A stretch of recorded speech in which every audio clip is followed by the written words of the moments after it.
Baby শোনো, আজকে রাত্রে আর্জেন্টিনার খেলা আছে, আজকে আমরা একসাথে খেলা দেখব। আর্জেন্টিনার খেলা দেখবো মানে তোমরা ব্রাজিল সাপোর্ট করতা, আবার আসছো আর্জেন্টিনা জার্সি পরা।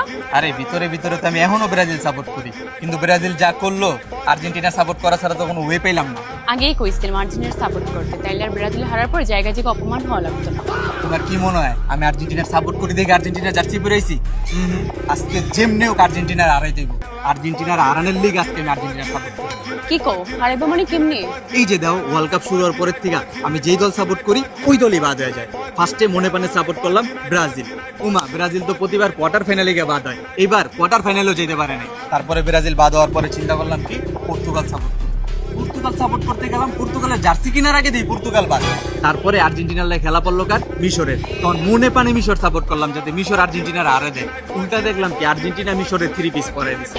তারপর গত ম্যাচে ফ্রান্সের লাই খেলা পড়লো কার, স্পেনের, তখন সাপোর্ট করলাম ফ্রান্সের যাতে ফ্রান্স জিততা ফাইনালে গিয়ে আর্জেন্টিনার হারায় দেয়।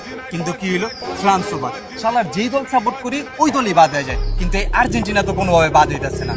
আর্জেন্টিনারে বাদ করতে হইলে পোড়া কপালে আর্জেন্টিনার সাপোর্ট করতে হইবে, নাইলে আর্জেন্টিনার ফ্যানেগো কথার ঠেলায় আমরা ব্রাজিল ফ্যানেরা থাকতে পারবো না।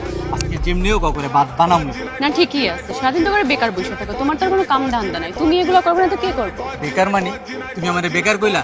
তুমি জানো আমি ঘরে বসে বসে প্রতিদিন হাজার হাজার টাকা ইনকাম করি। अच्छा